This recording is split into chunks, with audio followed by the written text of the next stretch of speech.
सुन के फ्लावर समझे क्या? फ्लावर नहीं, फायर है। पुष्पा मूवी में दिखाया जाने वाला लाल चंदन, उसकी तस्करी जंगलों के बीचों बीच तमिलनाडु और कर्नाटक के बॉर्डर को देखकर आपको ऐसा तो लगा होगा कि आपने ऐसा कुछ पहले भी कहीं देखा है। बिल्कुल आपने सही गेस किया। यह फिल्म पूरी तरह से एक ऐसे डाकू से इंस्पायर होकर बनाई गई है जिसने 40 सालों तक तमिलनाडु और कर्नाटक के जंगलों में राज किया।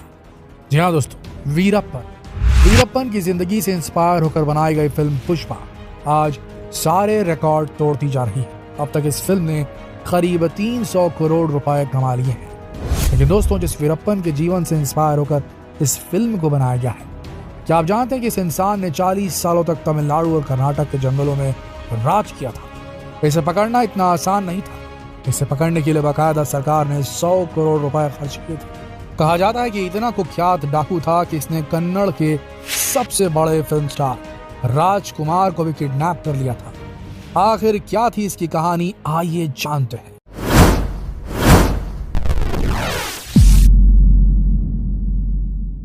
अक्टूबर 2006 देश के सभी मीडिया चैनल से एक ही खबर दिखाई जा रही थी कि दक्षिण भारत का कुख्यात डाकू वीरप्पन एनकाउंटर में मारा गया।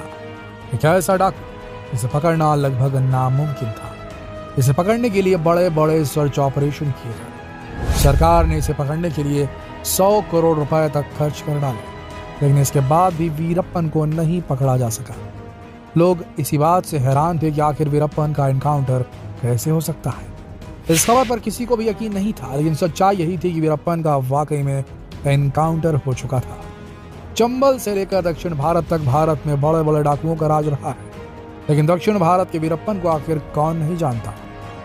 लंबे समय तक इसने जंगलों में राज किया। कहा जाता है कि जंगल उसका घर हुआ करता था। जंगल का ऐसा कोई कोना नहीं था जिसके बारे में ये नहीं जानता था। काफी लंबे समय तक जंगलों में रहकर इसने कर्नाटक और तमिलनाडु की पुलिस को चकमा दिया। हालांकि वीरप्पन जैसे डाकू को पकड़ना इतना आसान नहीं था, लेकिन लंबी प्लानिंग के बाद वीरप्पन को पकड़ा जा सका। लेकिन पुलिस ने उस वक्त एक मौका भी नहीं गंवाया।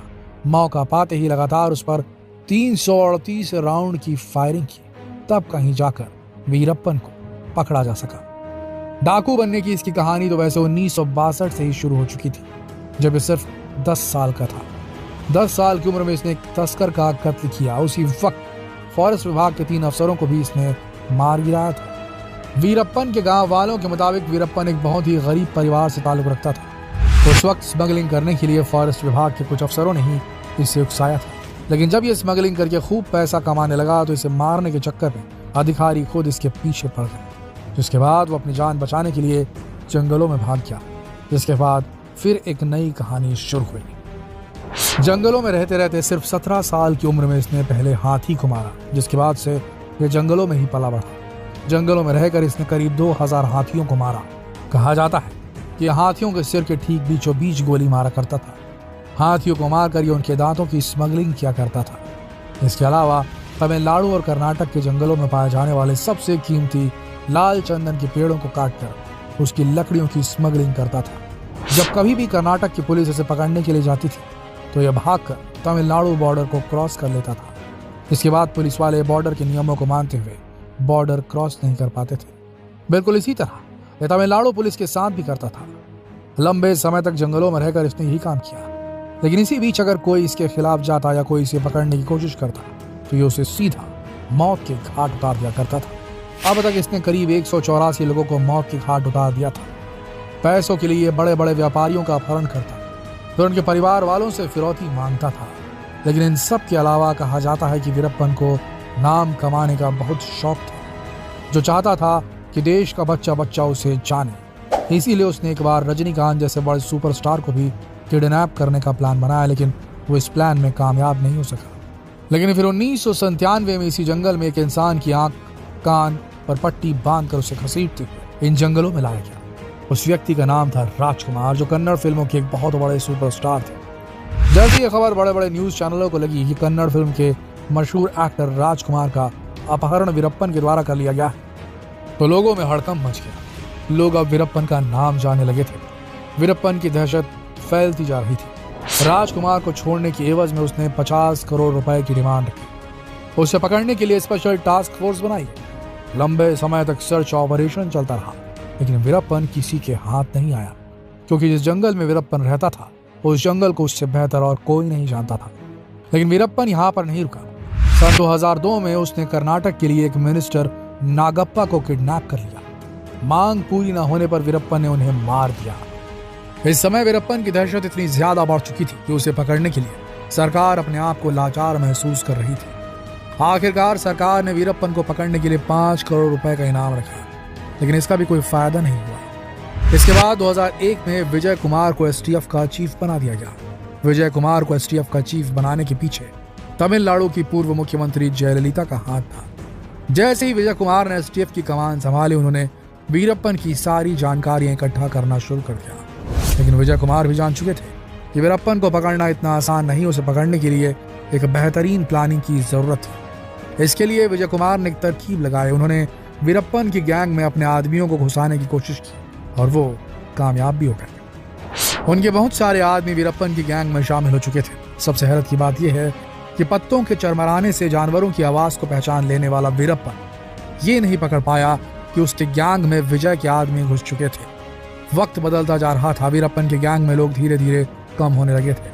लेकिन इसी बीच विजय कुमार को यह पता चला कि वीरप्पन अपनी बात को पहुंचाने के लिए वीडियो और कैमरे की मदद लेता था। वो अपना वीडियो शूट करवाता था, जिसके बाद जिस तक जो मैसेज पहुंचाना होता था वो इस वीडियो के माध्यम से पहुंचाता था। इसी बीच विजय कुमार के हाथ में वीरप्पन का एक वीडियो लगा। जब उन्होंने इस वीडियो को गौर से देखा तो उन्हें समझ में आ गया कि वीरप्पन की एक आंख में दिक्कत है और हो सकता है कि वो अपनी आंख का इलाज कराने के लिए जल्द ही कुछ न कुछ करेगा। बात बिल्कुल सही निकली। वीरप्पन अपनी एक आंख से बहुत ज्यादा परेशान था। उसका इलाज कराने के लिए वीरप्पन तरकीब लगा रहा था। विजय कुमार के जो लोग वीरप्पन की गैंग में शामिल हो गए थे, उन्होंने वीरप्पन को उकसाया कि अगर वो समय रहते अपना इलाज नहीं कराएगा तो उसकी आंख खराब हो सकती है। आखिरकार वो दिन आ गया जिस दिन एसटीएफ का बहुत बड़ा सपना पूरा होने वाला था। वीरप्पन को पकड़ने की सारी प्लानिंग हो चुकी थी। वीरप्पन की गैंग में शामिल हुए विजय कुमार के लोगों ने वीरप्पन से कहा कि सड़क किनारे एक एम्बुलेंस आएगी जो उसे हॉस्पिटल ले जाएगी, लेकिन असलियत में कोई एम्बुलेंस नहीं थी, बल्कि पुलिस की गाड़ी थी जिसमें ड्राइवर और वार्डन विजय कुमार के आदमी थे। जब वीरप्पन जंगल से बाहर निकला तो पापीरा पट्टी गांव में उसे वही एम्बुलेंस मिली। वीरप्पन और उसके कुछ साथी उस एम्बुलेंस में बैठ गए। एम्बुलेंस चल पड़ी। थोड़ी दूर जाकर ड्राइवर ने गाड़ी को रोक दिया। इसी बीच ड्राइवर और वार्डन दोनों गाड़ी से निकलकर भाग गए। जहां पर गाड़ी रुकी हुई थी वहां पर ढेर सारे पुलिस वाले छिपे हुए थे। गाड़ी जैसे ही रुकी, पुलिस वालों ने फायरिंग शुरू कर दी। करीब 338 राउंड की फायरिंग की गई, लेकिन इन 338 राउंड की फायरिंग में वीरप्पन को सिर्फ 2 ही गोलियां लगी। इस घटना के बाद हर कोई हैरान था कि वीरप्पन का एनकाउंटर नहीं हो सकता। कई लोगों ने कहा कि पुलिस ने उसे जिंदा पकड़ने की कोशिश भी नहीं की, लेकिन इंक्वायरी में पता चला कि पुलिस वालों ने वीरप्पन को चेतावनी दी थी। लेकिन इसी बीच उसने गोलियां चलाना शुरू कर दिया, जिसका जवाब देते हुए पुलिस वालों को फायरिंग करनी पड़ी। इस ऑपरेशन के खत्म होने के बाद विजय कुमार ने वीरप्पन के ऊपर एक किताब भी लिखी जिसका नाम था वीरप्पन चेजिंग द ब्रिगेड। इस किताब में उन्होंने बताया कि उन्होंने किस तरह से वीरप्पन को पकड़ा। दोस्तों, ये था दक्षिण भारत का कुख्यात डाकू वीरप्पन, और आज उसी की कहानी से प्रेरित होकर पुष्पा मूवी को बनाया गया है, जो आज के समय एक बहुत बड़ी ब्लॉकबस्टर फिल्म साबित हो रही है। अगर आपने इस फिल्म को अभी तक नहीं देखा तो इसे जरूर देखिएगा। मिलते हैं अगले वीडियो में। अगर आपको वीडियो पसंद आया तो इसे लाइक और शेयर कीजिएगा और चैनल से जुड़े रहने के लिए सब्सक्राइब बटन दबाना ना भूलिएगा। तो फिर मिलते हैं एक और दिलचस्प और रोचक स्टोरी के साथ। तब तक के लिए आप सबका इस वीडियो के अंत तक बने रहने के लिए दिल से धन्यवाद।